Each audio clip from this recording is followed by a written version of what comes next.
বেশ করেছি। অসহায় বুড়ো মানুষটার মাথা একটা কাজের লোকের কাছে হেড করে দিয়ে তুমি বলছো বেশ করেছি? বললাম তো, যা করেছি বেশ করেছি। বেশ করেছি বলতে তোমার লজ্জা করছে না? তুমি না বিচারক সুশোভন চৌধুরীর ছেলে, ওনার ছেলে হয়ে ভিখারির মতো হাত পেতে। কি বললে? ভিখারি? তোর এত বড় স্পর্ধা, বাবা বাড়িতে আছে যেন বউয়ের গায়ে হাত তুলছিস।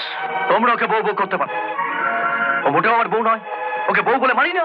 মানিস না তো কোন অধিকারে ওর বাবার কাছ থেকে টাকা চাইতে গেছিলি? বল, কোন অধিকারে?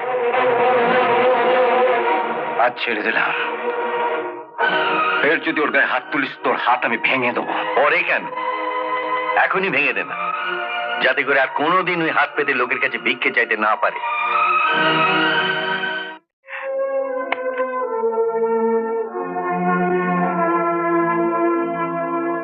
তুমি তো আলুর দম